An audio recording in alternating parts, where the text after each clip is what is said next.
জি sir, আলহামদুলিল্লাহ। ওয়ালাইকুম আসসালাম। আপনাকে কেউ টিকা নিছেন না নেননি? স্যার নেয়নি এখনো।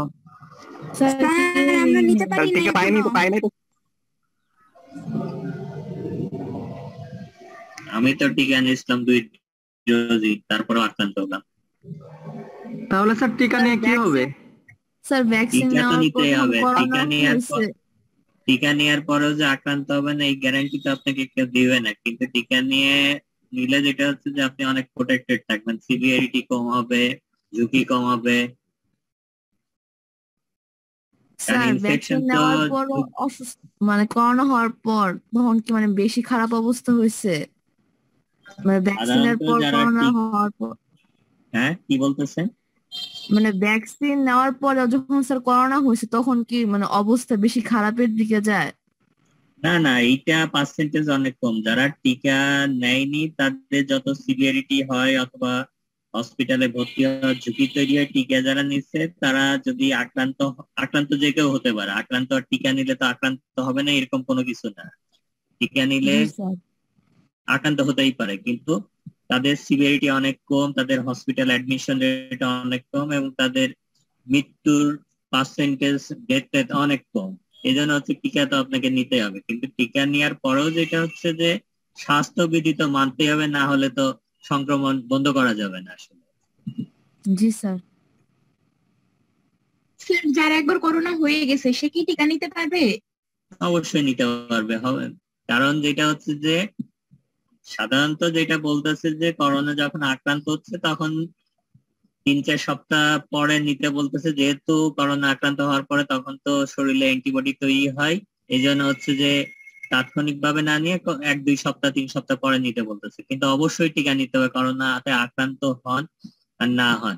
কারণ করোনাতে আক্রান্ত হওয়ার পরে যে অ্যান্টিবডিটা তৈরি হচ্ছে দেখা যাচ্ছে সেই অ্যান্টিবডি লম্বা সময় ধরে আসলে শরীরে থাকতেছে না, এবং অথবা ওই অ্যান্টিবডি গুলো অত অ্যাক্টিভ থাকতেছে না, যার কারণে টিকা নিতেই হবে। মানে করোনা হয়ে গেলে আপনি নিরাপদ, আপনার অ্যান্টিবডি তৈরি হয়ে গেল ওইরকম আসলে সম্ভাবনা এখন পর্যন্ত কম। এখন পর্যন্ত যতগুলো গবেষণা হচ্ছে দেখা যাচ্ছে যে টিকা আপনাকে নিতেই হবে, টিকাই আপনাকে মেইন প্রোটেকশন দিবে।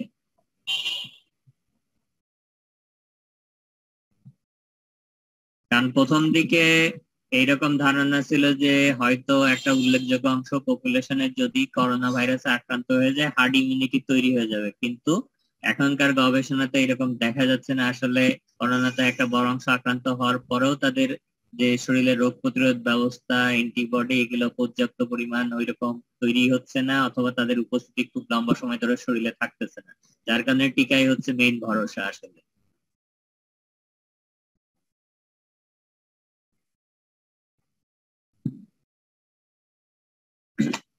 এখন আপনাদের পরীক্ষা তো শুরু হয়েছে মনে হয়। জি স্যার, আজকে মিটিং হয়েছে একটা। আপনাদের ম্যাম আমাকে বলছে আমি প্রশ্ন করে ওনাকে হয়তো পাঠিয়ে দিব, সেটা হয়তো আপনাদের কবে পরীক্ষা নেবে সে আপনাদের সাথে কথা বলেই আপনাদের ম্যাম পরীক্ষা নেবে। এখন পরীক্ষাতে যেটা আমি পরীক্ষা সম্পর্কে আগে বলি যে আজকে আমি খুব বেশি ক্লাস নিব না, যে পরীক্ষা সম্পর্কে বলে যে আপনাদের তো 1.5 ঘন্টার পরীক্ষা হবে, 50 মার্কের পরীক্ষা হবে। এবং এটা হচ্ছে যে 2টা গ্রুপে প্রশ্ন করা হচ্ছে। দুইটা যেমন আপনাদের যে প্রফেশনাল এক্সামিনে যেভাবে প্রশ্ন করা, ওখানে 2টা গ্রুপ থাকে, গ্রুপ এ এবং গ্রুপ বি। এখানেও 50 মার্কের জন্য 2টা গ্রুপ করা হয়েছে। গ্রুপ এ তে 4টা কোশ্চেন থাকবে, 4টা থেকে 3টা উত্তর দিতে হবে। আর গ্রুপ বি তে 4টা কোশ্চেন থাকে, 3টা উত্তর দিতে হবে। প্রত্যেকটা গ্রুপে 25 মার্ক করে থাকবে। এখন এক একটা কোশ্চেন, যেটা এক একটা গ্রুপে যে কোশ্চেন গুলো থাকবে সেই কোশ্চেন গুলোর প্রত্যেকটা কোশ্চেনের ভিতরে 2-3টা করে কিন্তু অংশ থাকবে। এখানে শুধুমাত্র সিঙ্গেল কোশ্চেন থাকার সম্ভাবনা কম, কারণ এখানে হয়তো ডেফিনেশন, ক্লাসিফিকেশন, কোন ক্ষেত্রে ড্র এন্ড লেভেল অথবা ডেসক্রিপশন এরকম কোশ্চেন গুলো থাকবে। এখন কোশ্চেন সম্পর্কে কারো কোনো প্রশ্ন আছে কিনা সেটা বলেন।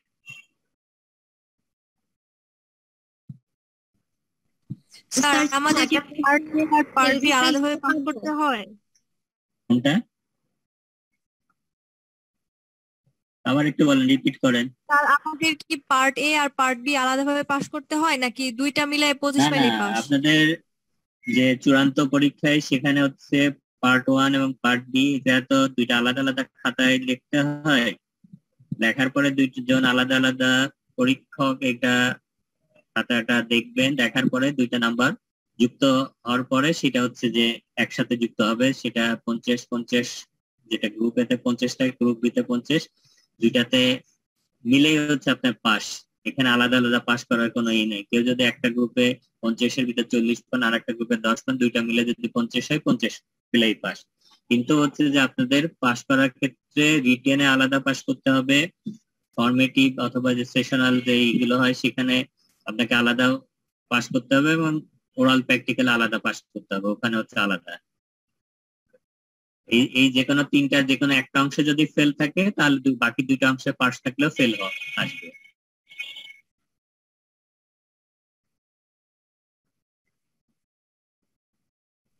স্যার বুঝি না, আরেকবার একটু বলবেন?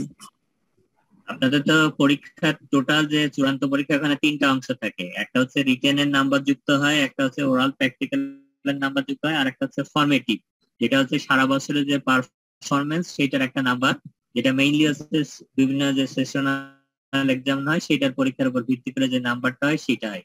এবং প্রত্যেকটা পার্টে আলাদা আলাদা ভাবে আপনাকে 50%-এর উপরে পেতে, 50% অথবা তার উপরে পাইলে আপনি পাস করবেন। আপনি যদি কেউ ধরেন যে যদি ফর্মেটিভ পরীক্ষায় ফেল থাকে, সে তো পরীক্ষায় দিতে পারে না, কিন্তু ফর্মেটিভ পরীক্ষায় ফেল থাকলে সেটাও ফেল। কিন্তু সাধারণত যেটা যে ফর্মেটিভ অথবা সেশনাল এক্সাম গুলোতে ফেল থাকলে আবার পরীক্ষা নিয়ে তাকে মানে করানো হয়, যাতে ওইটাতে কোনো জটিলতা তৈরি না হয়।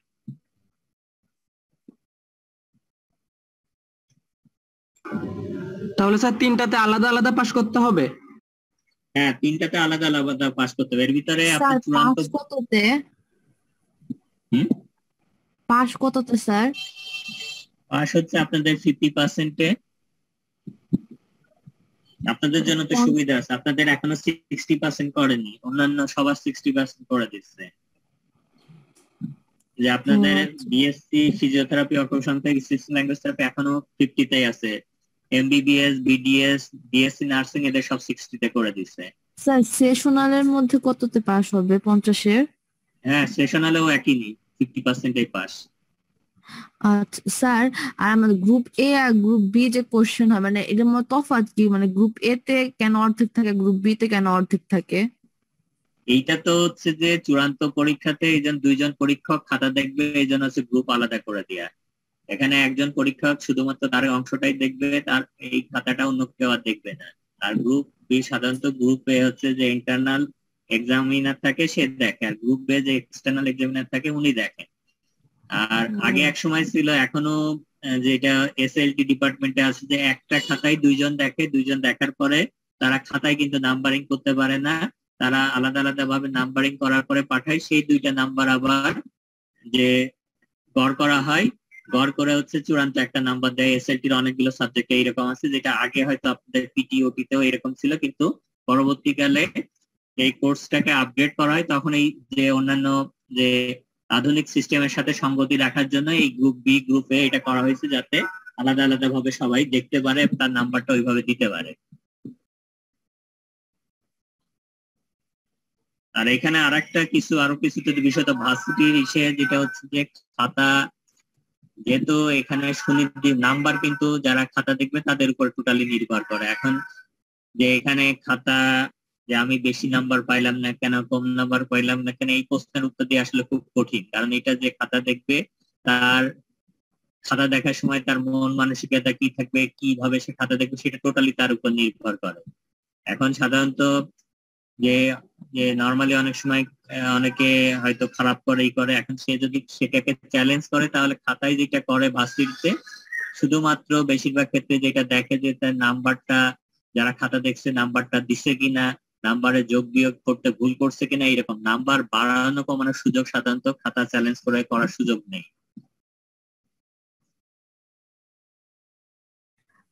স্যার আমাদের যে 50 মার্কের সেশনাল এক্সাম হবে, তার পার কোশ্চেনে মার্ক কত থাকবে? মানে একটা কোশ্চেনে মার্ক কত থাকবে তাহলে? ওইখানে যেটা হচ্ছে যে আপনার ভার্সিটিতে স্যার যে সেশনাল এক্সাম যে নিবেন স্যার আপনি, সেশনালে তো আপনাদের দুইটা গ্রুপে টোটাল কোশ্চেন থেকে এক একটা গ্রুপ থেকে চারটা থেকে তিনটা করে রাখতে হবে। এখানে মানে যেটা হচ্ছে যে ইউজুয়ালি হচ্ছে যে এক একটা কোশ্চেনে মার্ক থাকবে হচ্ছে 6 আপনাদের টোটাল হচ্ছে 6টা কোশ্চেন থাকবে।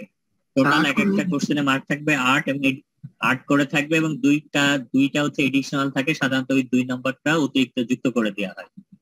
যদি এটা সাধারণত যেটা বেশিরভাগ ক্ষেত্রে যারা করে যেটা হচ্ছে যে ওভারঅল পারফরমেন্স এর উপরে, তখন এটাই করে।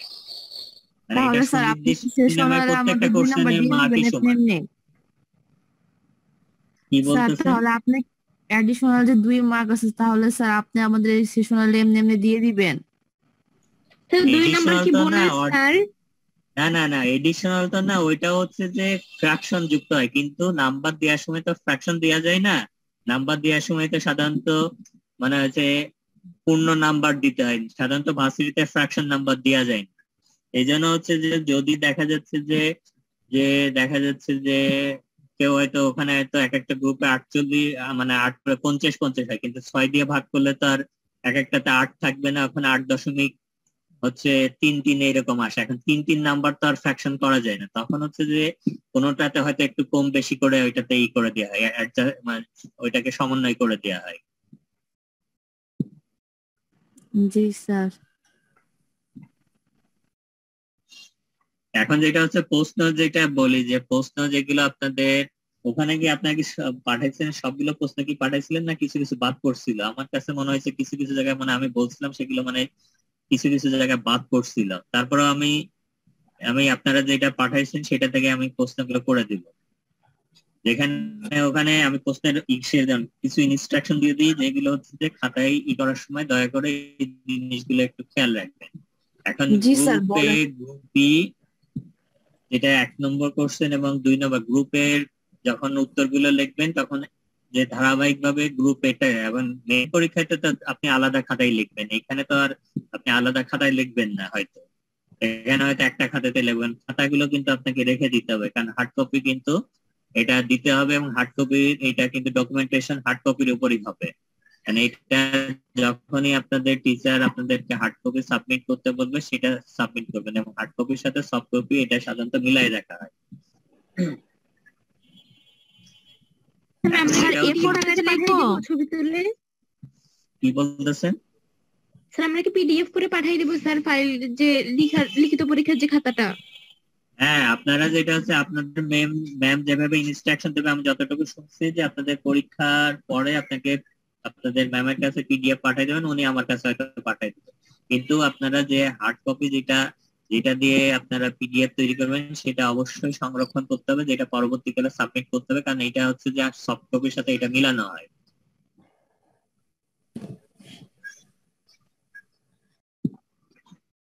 স্যার সব সাবজেক্টে কি এরকম ভাবে রেখে দিতে হবে? যেমন আজকে স্যার আমাদের কমিউনিটি মেডিসিন উনি আমাদের কিছু বলে নাই, তো আমরা আমি নর্মালি এটা খাতা জানি না, কিন্তু এটা হচ্ছে আইনগত কিছুই আছে। তো ধরেন কোনো সময় কেউ যদি কারো কোনো অভিযোগ অনুযোগ থাকে তাহলে সেটাকে তো ডিফেন্ড করতে হবে। জি স্যার। আর এটার হচ্ছে যে আপনার সফট কপির উপরে এটা আইনগত কোনো ভিত্তি নেই, কারণ এটা তো ডকুমেন্টেশন, আপনি কোন প্রশ্নের উপর কত নাম্বার দিচ্ছেন এটা সুনির্দিষ্ট ভাবে সফট কপির উপর তো দেওয়া যাবে না। এই জন্য হচ্ছে যে আর এই নাম্বারটা তো ভার্সিটিতে যুক্ত হবে, এই জন্য হচ্ছে যে এটাকে আপনাকে হার্ড কপি অবশ্যই সংরক্ষণ করে এটা পরবর্তীকালে জমা দিতে হবে, যেটা আমি বলে দিচ্ছি আপনাদের ম্যামকে। জি স্যার, বুঝতে পেরেছি স্যার। এখন যেটা হচ্ছে প্রশ্নের উত্তরগুলো আমি যেটা বলি যে আপনার যখন 1 নম্বর প্রশ্নের উত্তর, সেই ক্ষেত্রে ওই 1 নম্বর প্রশ্নের উত্তরের ভিতরে কোনোভাবেই যেন 2 নম্বর প্রশ্নের উত্তর অথবা গ্রুপ বি প্রশ্নের উত্তরগুলো যেন না ঢোকে। যখন আপনি লিখবেন ধারাবাহিকভাবে সেই প্রশ্নের উত্তর লিখবেন, তারপরে আরেকটা প্রশ্নের উত্তর লিখবেন। না হলে যদি আপনি যদি একটা প্রশ্ন লিখে আরেকটা প্রশ্ন মাঝখানে দেখেন তাহলে তখন হচ্ছে কনফিউশনটা তৈরি হতে পারে। আর প্রশ্নের স্যার নাম্বার আমরা যখন পরীক্ষা দিতে বসবো তখনই আমরা স্যার 2টা খাতা বানায় রাখবো নি আমরা নিজেরাই, যে গ্রুপের এটা জন্য হচ্ছে যে একটা খাতা, আপনাদের মানে এখন থেকে প্র্যাকটিস করাই ভালো, সেইটার ক্ষেত্রে আপনাদের ভার্সিটিতেও তাহলে অসুবিধা হবে না। এখনই যদি আপনি 2টা খাতা দিয়ে স্যার 2টা খাতা নিয়ে বসলেই ভালো হবে স্যার। হ্যাঁ জি ওইটা স্যার। তাহলে প্র্যাকটিসটা ভালো হবে আপনাদের জন্য। তাহলে স্যার এটাই থাকুক যে আমরা সবাই দুইটা খাতা নিয়ে বসবো নি, গ্রুপ এ এর জন্য একটা খাতা, গ্রুপ বি এর জন্য আরেকটা খাতা। হ্যাঁ যখন একটা জি গ্রুপের স্যার। প্রশ্নের ভিতর আরেকটা গ্রুপের প্রশ্ন ঢুকাবেন না। আর আরেকটা নিয়ম একটু মানতে হবে, যখন একটা প্রশ্নের উত্তর শেষ হবে সেই পৃষ্ঠায় সাধারণত আরেকটা প্রশ্নের উত্তর না লেখাই ভালো, নেক্সট পেজে যে লেখাই হচ্ছে নিরাপদ। কারণ অনেক সময় যদি কাছাকাছি প্রশ্নের দুইটা প্রশ্নের উত্তর লেখেন, অনেক সময় অনেকে খাতা দেখার সময় মিস করতে পারে, সেই ক্ষেত্রে নাম্বার হয়তো তখন মিস হয়ে যাইতে পারে। এবং ভার্সিটি থেকেও ইনস্ট্রাকশন আছে যে সাধারণত একটা কোশ্চেনের উত্তর শেষ হয়ে গেলে, সেই প্রশ্নের উত্তর শেষ হলে সেই পাতা বাদ দিয়ে পরবর্তী পাতায় হচ্ছে আপনাকে যেতে হবে পরবর্তী কোশ্চেনের উত্তর দেওয়ার জন্য। স্যার আমরা কি A4 পেজে লিখবো নাকি খাতায় লিখবো? আপনাদের যেটা আপনার মনে হয় বেটার হচ্ছে যে A4 ইসে লেখা, যে খাতা যদি আপনি আলাদাভাবে তৈরি করতে পারেন তাহলে তৈরি করেন, আর যদি আপনার কাগজে লিখতেছেন সেটাও লিখতে পারেন, কোনোটাতেই সমস্যা হওয়ার কথা না। আর আরেকটা আমি এর আগে বলছিলাম, যখন প্রশ্নের উত্তর লিখবেন তখন একবার প্রশ্ন যেটা আছে সেইটাকে আপনি বুঝে শুনে উত্তর লিখবেন। আপনার অতিরিক্ত উত্তর লেখা হচ্ছে ভালো না, আবার আপনি সঠিক উত্তর না লেখা সেটাও ভালো না। অতিরিক্ত উত্তর লেখা মানে আপনি প্রশ্নটা বুঝতে পারেন, আপনি এখানে মানে বাহাদুরির কিছু নেই। অনেকে আছে যে অনেক কিছু অযাচিত অনেক কিছু লেখে, মনে করে যে এটা লিখলে বেশি নাম্বার পাওয়া যায়, এটা আসলে ভুল ধারণা। এটা লিখলে অনেক ক্ষেত্রে যারা খাতা দেখে তারা আরো বিরক্ত হয়, তারা মনে করে যে সে প্রশ্ন ঠিকমতো বোঝেনি, এই জন্য উত্তরটা ঠিকমতো সে রিপ্রডিউস করেনি। এই জিনিসগুলো একটু খেয়াল রাখতে হবে যে স্পেসিফিক্যালি যেটা চাচ্ছে আপনাকে সেটাই লিখতে হবে, অতিরিক্ত কোনো কিছু লেখার দরকার নাই, কারণ অতিরিক্ত লিখলে আপনি কোনোভাবেই নাম্বার বেশি পাবেন না।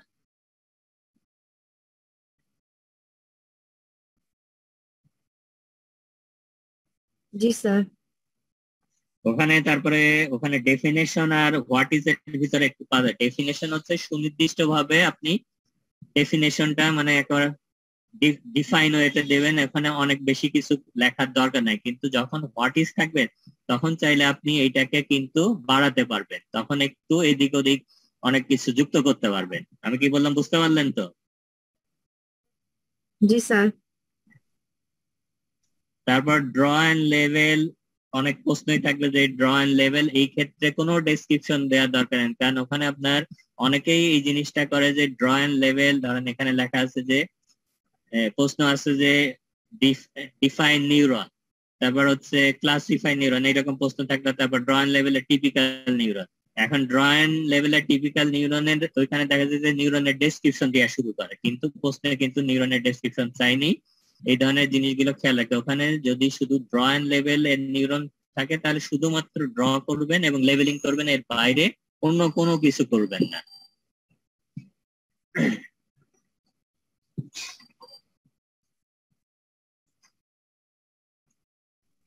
তার মাসেলস ড্রয়িং লেভেলে গ্রোয়িং। ড্র অ্যান্ড লেভেলে ড্রয়িং অথবা ডেভেলপিং লং বোন। জি স্যার। স্যার এখানে কোন চিত্রটা আঁকবো স্যার? এখানে ডেভেলপিং লং বোনের তো চিত্রটা আছে, যেখানে এপিফাইসিস থাকবে, মেটাফাইসিস থাকবে, বিফাইসিয়াল প্লেট থাকবে, ডায়াফাইসিস থাকবে। আর ড্রয়িং মানে লং বোনের তো এপিফাইসিয়াল প্লেট থাকবে না।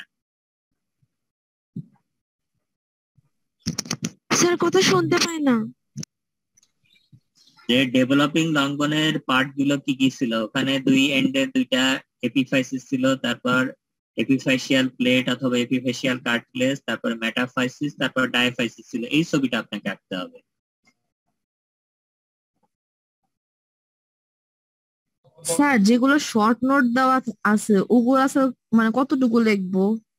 শর্ট নোটের এখন আসলে শর্ট নোট বলতে আসলে যেটা বোঝায় আপনার পুরা জিনিসটা পড়ার পরে আপনাকে জিস্ট অংশগুলো লিখতে হবে। এখানে সমস্ত কিছুই হচ্ছে নিয়ম হচ্ছে যে কাজ করা, যেটা যে গুরুত্বপূর্ণ জিনিসগুলো ডেসক্রিপটিভ ফর্মে দেওয়ার দরকার নেই, শুধুমাত্র যে আপনার যদি এখন বোনের শর্ট নোট আসে, সাধারণত বোনের শর্ট নোট আসে না, কিন্তু যদি কোনো ক্ষেত্রে আসে তাহলে আপনাকে বোনটা কি জিনিস, তারপর বর্ণের কি সংক্ষিপ্ত ফাংশন, বর্ণের তো ফাংশন তো ডেসক্রিপটিভ ফর্মেও আছে, আবার সংক্ষিপ্ত ফাংশন গুলো দেওয়া আছে। তারপর বর্ণের কম্পোজিশন, বর্ণের classification, short classification, main important classification, এইগুলো আপনাকে টাচ করতে হবে, যে গুরুত্বপূর্ণ জিনিসগুলো শর্টলি আপনাকে তখন ওখানে উপস্থাপনা করতে হবে। জি sir. Sir master origin information এগুলো কিভাবে লিখবো? কি বলতেছেন স্যার ওই বলতেছে স্যার মাসেলের অরিজিন, তারপর কাজ, মানে মাসেলটা কিভাবে অ্যান্সার করব? স্যার অরিজিন মাসেলের তো ইনসারশন এগুলা মাসেলের পরীক্ষাতে সাধারণত মাসেলে যেটা আসবে, যে যদি আপনার কম্পার্টমেন্ট ওয়াইজ এরকম হতে পারে যে mention the name of the muscles of the interior, posterior অথবা ল্যাটারাল কম্পার্টমেন্ট, এইরকম ভাবে আসবে হয়তো প্রথমে। তারপরে লেখা থাকতে পারে mention the name of the origin, insertion, nerve supply and action of muscle. এখন যে কম্পার্টমেন্টের যে মাসেল গুলো আছে, সেই মাসেল গুলোর যে যদি 3টা মাসেল থাকে তাহলে 3টা মাসেলের প্রত্যেকটা মাসেলের origin, insertion, nerve supply, action. এখন সেইটা আপনি টেবিল ফর্মেও লিখতে পারেন অথবা আপনি আলাদা আলাদা ভাবে লিখতে পারেন, যেটা আপনার জন্য সুবিধা হয়। এখানে যে আপনি টেবিল ফর্মে লিখলে মাসেলের নাম এক জায়গায় একটা ঘরে লিখবেন, তারপর অরিজিন একটা ঘরে লিখবেন, ইনসারশন একটা ঘরে লিখবেন, নার্ভ সাপ্লাই একটা ঘরে লিখবেন, আর অ্যাকশন একটা ঘরে লিখবেন। আর যখন ইন্ডিভিজুয়ালি আলাদা আলাদা ভাবে লিখবেন তখন উপরে সবচেয়ে প্রথমে অরিজিন লিখবেন, তারপর ইনসারশন, তারপর নার্ভ সাপ্লাই, তারপর অ্যাকশন, এইভাবে লিখবেন। স্যার যদি কোনো ডিফারেন্স আসে তাহলে স্যার ডিফারেন্স কি স্যার ছক করে দিব? যেটা আপনার জন্য যেটা কনভিনিয়েন্ট হয়, যেটা করলে আপনি টাইমটাকে প্রপারলি ইউটিলাইজ করতে পারবেন, সেইটা হচ্ছে আপনি করতে পারেন। সেটা সফট করেই দিতে হবে এরকম কোনো কথা নেই, আপনি আলাদাভাবেও দিতে পারেন আবার সফট করে দিতে পারেন। সাধারণত সফট করে দিলে একটা সুবিধা যে সমস্ত কিছু মানে খুব তাড়াতাড়ি বোঝা যায়, দেখা যায়, এই জন্য অনেক ক্ষেত্রে সফটটা হচ্ছে যে মানে বলা ইমপ্রেশনের জন্য বেটার বলা হয়। কিন্তু আপনি এমনি দিলেও সবকিছু যদি ঠিক থাকে এটাতেও কোনো নাম্বারে কোনো ভেরিয়েশন হবে না।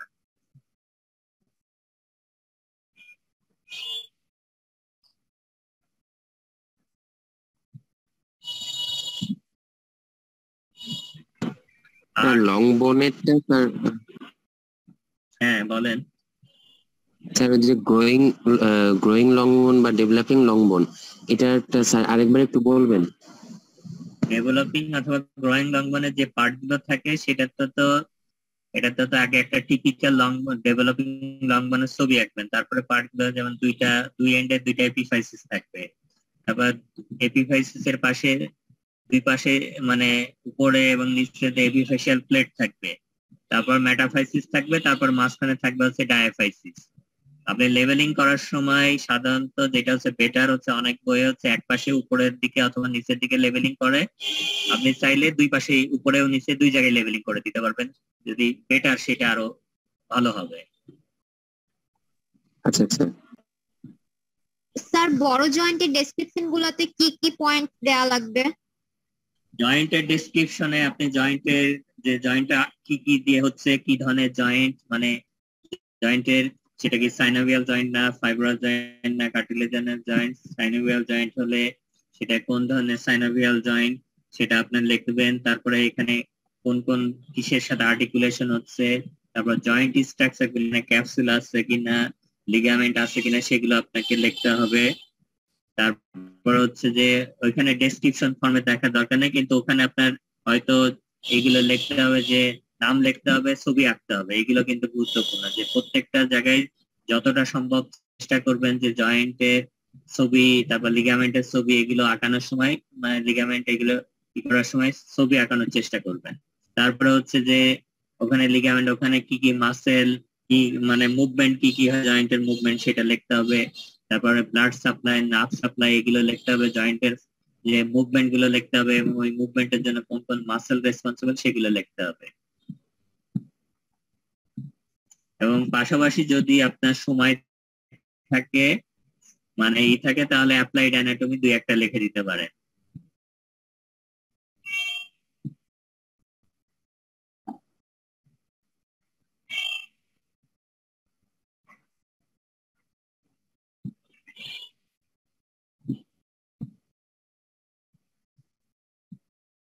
আর কিছু আছে কোশ্চেন?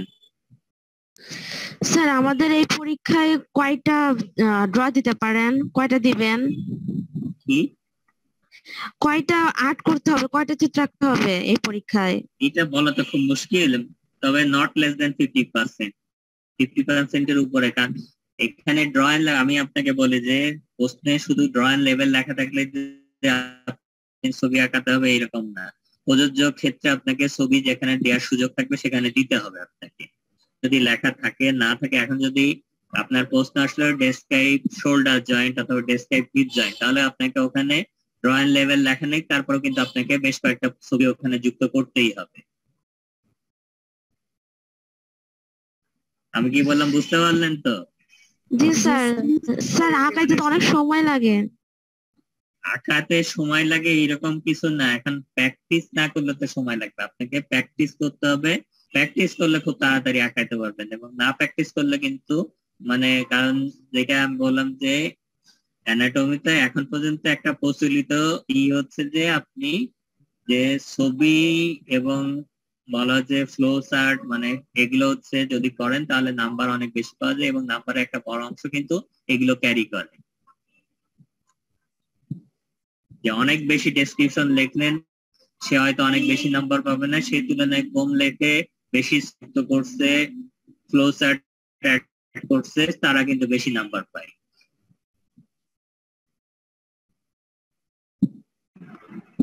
স্যার। হ্যাঁ বলেন।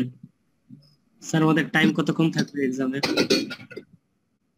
কি বলতেছেন আমি বুঝতে পারতেছি না। এক্সামের টাইম কতক্ষণ থাকবে স্যার? এই পরীক্ষাটা তো 25 মার্কের পরীক্ষা, 1.5 ঘন্টা হবে।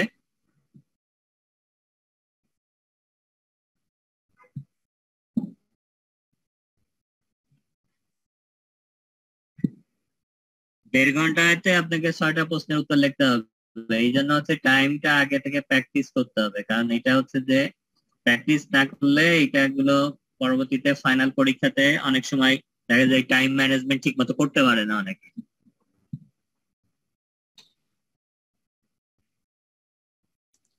স্যার আমাদের কয়েকটা প্রশ্ন কমায় দেন স্যার, অনেকগুলো হয়ে যাইতেছে। আপনাদের প্রশ্ন খুব বেশি আসলে দেয়া হয় না, প্রশ্ন একেবারেই কম দেয়া হয়েছে। মানে আপনাদের তো একেবারে মিনিমাম কোশ্চেন দেয়া হয়েছে, সেই কোশ্চেন থেকেই দেয়া হচ্ছে, খুব বেশি কঠিন কোনো কোশ্চেন দেয়া হচ্ছে না আশা করা হয়।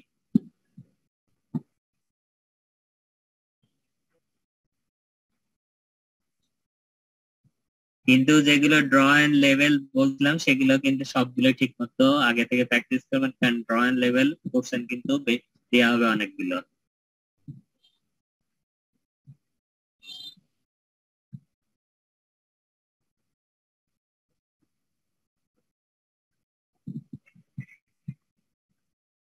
আর কারো কোনো কোশ্চেন আছে?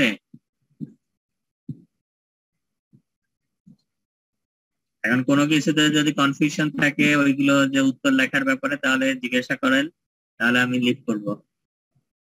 স্যার মাসেলের কোশ্চেন অ্যান্সার করার সময় কি কিছু দিতে হবে এক্সট্রা? মাসেলের কোশ্চেন মানে কি, ওই যে অরিজিনাল এগুলো? জি স্যার, মানে শুধু ওগুলা লিখলেই হবে না স্যার, ওগুলো হ্যাঁ, পয়েন্ট আর তো আপনার যেটা হচ্ছে যে সাধারণত মাসেলের যে এখন বেশিরভাগ ক্ষেত্রে যেটা হচ্ছে যে মাসেলের সরাসরি কোশ্চেনে এইভাবে দিয়ে দেওয়া হয় যে mention the origin, insertion, nerve supply, action, এইগুলোই সরাসরি প্রশ্ন আসে। কিছু কিছু ক্ষেত্রে সংক্ষিপ্ত হয়তো একটা মাসেল আসতে পারে। এখন যদি এইরকম কোনো কোশ্চেন আসে তাহলে আপনাকে অতিরিক্ত হয়তো যেটা করতে হবে, যে ধরেন একটা ডেল্টয়েড মাসেল, এখন ডেল্টয়েড মাসেলের লোকেশনটা কোথায় সেটা তো আপনাকেই করতে হবে। তারপরে এটা যে কোন মানে কোন এটা কি আর্মের মাসেল না ফোর আর্মের মাসেল, এই ধরনের কিছু কথা লেখা। তারপরে বাকি origin, insertion, nerve supply, action, এটাই হচ্ছে মাসেলের মেনই। এর বাইরে যদি কোনো এডিশনাল, যেমন ক্লিনিক্যাল ইম্পর্টেন্স আছে ডেল্টয়েড মাসেলের, যে ওখানে ইন্ট্রামাসকুলার ইনজেকশন দেওয়া হয়, এইটা আপনাকে তখন হয়তো লিখতে হবে। কারণ এর বাইরে যদি origin, insertion, nerve supply, action লেখা থাকে, এর বাইরে লেখা থাকে, কিন্তু যদি এইরকম আলাদাভাবে শুধু নামটা আসে তাহলে হয়তো আপনাকে এডিশনাল কিছু কথা লিখতে হতে পারে। আর স্যার মানে এই পরীক্ষাতে ওইরকম কিছু দেওয়া হচ্ছে না। জি স্যার। স্যার আপনি যখন বললেন ড্রয়িং লেভেল ছাড়া অন্যান্য কোশ্চেনও মানে ছবি যদি আমরা আঁকাই, ফিগার আঁকাই দিই তাহলে ভালো মার্ক পাওয়া যাবে, মানে এগুলো কোন কোন অপশন? একটা যেরকম জয়েন্টে দেওয়া যায়, আমি এক্সট্রা ছবি দিলাম, আর কোন কোন জায়গায় এক্সট্রা এক্সট্রা ছবি দিলে মানে মার্ক ভালো আসে? আপনি যেটা হচ্ছে যে যেমন অর্গানিলস এর ক্ষেত্রে যদি সময় থাকে, কিন্তু অর্গানিলস এর যদি সময় না থাকে দেওয়ার এত গুরুত্বপূর্ণ না। আপনি যদি সাধারণত সেলের ক্ষেত্রে ওইখানে ড্রয়িং লেভেল থাকলে ওইটার সাথে যদি অর্গানিলস এর প্রশ্ন আসে আলাদাভাবে আর ছবি আঁকা দরকার হবে না। কিন্তু যদি আপনার দেখা যায় যে কানেকটিভ টিস্যুর কম্পোজিশন আসে, সেই ক্ষেত্রে আপনি অনেক সময় ছবি আঁকতে দিতে পারেন। তারপরে যে যে মাসেলের যেটা হচ্ছে কম্পারিজন, যে ডিফারেন্স অথবা কম্পারিজন, সেখানে আপনি 3টা মাসেলের যে সেকশনের ছবি দিয়ে দিতে পারেন। যে আপনি তো হয়তো ওখানে লিখবেন, পার্থক্য গুলো লিখবেন অথবা কম্পারিজন গুলো লিখবেন, পাশাপাশি 3টা এক একটা করে উপরে ছবি দিলেন। ওখানে যে যে নিউক্লিয়াস থাকে, মাসেল ফাইবার, ব্রাঞ্চিং নেটওয়ার্ক, এই যে ছবিগুলো আছে না, 1টা 2টা ছবি, এই ছবিগুলো দিলে আপনার তখন এটার ক্ষেত্রে নাম্বারটা আরো বেশি পাবেন। জি স্যার। আর ডার্মাটোমের ক্ষেত্রে যেটা আছে, ডার্মাটোমের সময় দয়া করে একটু ভালো করে কোশ্চেনটা পড়েন। ডার্মাটোম পড়ার প্রশ্নের সময় অনেক সময় লেখা থেকে যে ডার্মাটোম ড্র করার সময় যেটা লেখা থেকে যে draw and level dermatome of lower limbs, অথবা draw and level dermatome of left অথবা রাইট লোয়ার লিম্ব অথবা আপার লিম্ব, এরকম যদি সুনির্দিষ্ট কোন একটা লিম্বস এর কথা লেখা না থাকে তাহলে 2টা লিম্বের ডার্মাটোমি আপনাকে আঁকতে দিতে হবে, সামনে এবং পিছনে। আর যদি একটা লিম্বের ডার্মাটোমের কথা লেখা থাকে তাহলে শুধু একটা লিম্বের ডার্মাটোম আঁকাবে, সামনে এবং পিছনে। জি স্যার।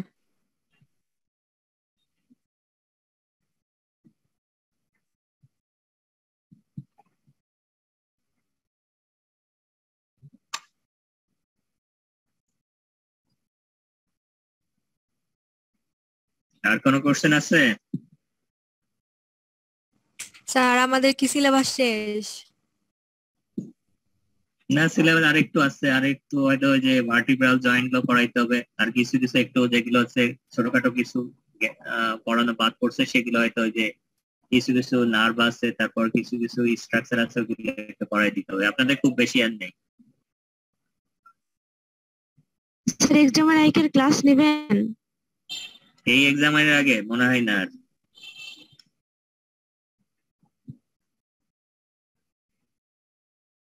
আপনাদের তো এই মাস মানে পুরোটা এক্সাম। জি স্যার, স্যার তার সামনের আমাদের মাসেও? পরে class এই মাস ভালো না, হবে। সামনের মাসেও 15 তারিখ পর্যন্ত মনে হয় স্যার এক্সাম চলবে। যদি 21 এর তারিখ ভিতরে অব্দি। আমি হয়তো নিলেও একটা ক্লাস হয়তো নিতে পারবো, নিব সেটা পরে, যেটা আপনাদের সুবিধা মতো 2 দিনে, একদিনে, যে কোনো একদিনের সুবিধা মতো আমি নিয়ে জি নিব স্যার, যদি হয়। পরে নিলে ভালো হবে স্যার, কারণ সেপ্টেম্বর ফার্স্ট উইকেও স্যার অনেকগুলো এক্সাম আছে।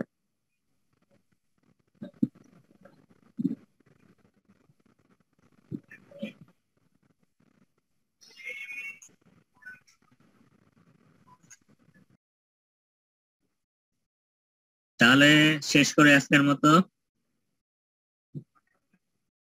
আর কারো কোনো কোয়ারিজ অথবা কোশ্চেন আছে কিনা বলেন। স্যার স্যার সেশনালে ফেল করলে কি টাকা দিতে হয়? কি দিতে হয়? টাকা দিতে হয় কি? এইটা তো আমি জানি না, মনে হয় না টাকা দিতে হয়, আমি শিওর না, কিন্তু আমার যতটুকু মনে হয় টাকা দেওয়ার কথা না মনে হয়, কিন্তু আমি এটা শিওর না হয়ে বলা ঠিক হবে না।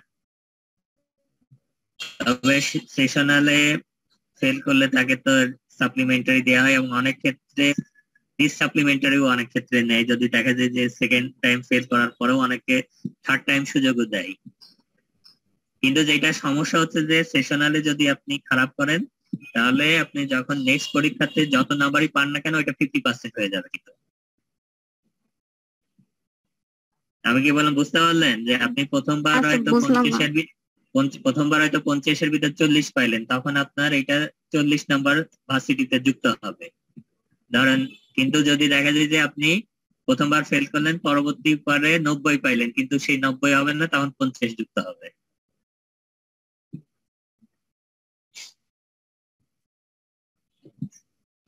জি স্যার। এই জন্য হচ্ছে প্রথম পরীক্ষা হচ্ছে প্রথমটায় যদি নাম্বার বেশি পায় সেটাই ভালো, প্রথমবার খারাপ করে পরবর্তীতে অনেক বেশি নাম্বার পেলে সেটার অতিরিক্ত যুক্ত হবে না। স্যার ওই সময় তো 50%ই তো পাস মার্ক, তাই না স্যার? হ্যাঁ, তখন হচ্ছে যে আপনি যে ফেল করছেন সেটাতে পাস করলেন সেটাই তখন যুক্ত হবে। কিন্তু প্রথমবার যদি আপনি 25-এর ভিতর 45 পান তাহলে 45ই যুক্ত হবে, মানে যদি মানে প্রথম যে যে মার্ক গুলো যুক্ত করা হয়, যে সেশনের 1টা 2টা 3টার মার্ক তো যুক্ত করা হয়, সেইগুলো হচ্ছে প্রথম পরীক্ষার মার্কটাই হচ্ছে মেইন মার্ক। যদি সে সাপ্লিমেন্টারিতে পাস করে তখন নাম্বারটা কমে যেতে থাকে।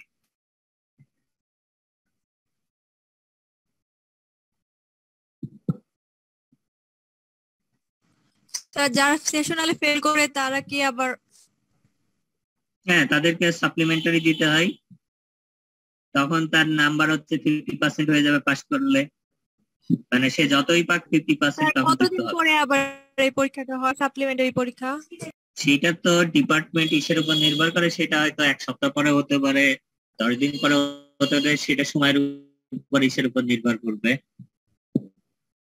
মানে প্রফের আগে তো হবে, প্রফে তো বসবে তাই না স্যার?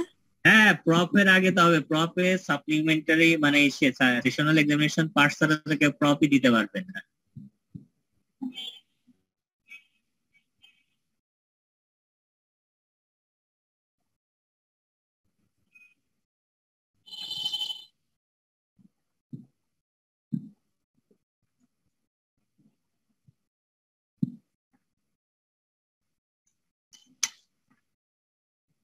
তাহলে কি আমি লিভ করবো এখন?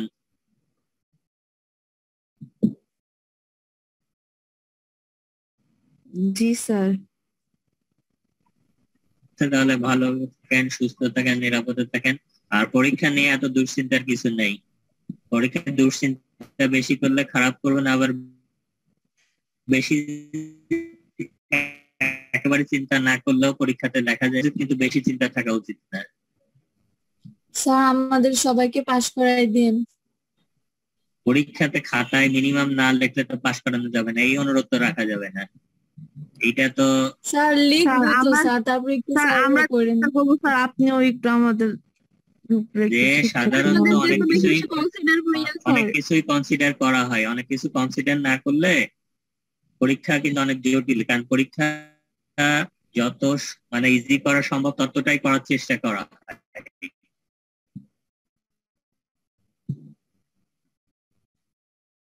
ঠিক আছে, তাহলে আমি বের হয়ে যাচ্ছি। সবাই ভালো থাকেন, সুস্থ থাকেন, নিরাপদে থাকেন। আসসালামু আলাইকুম।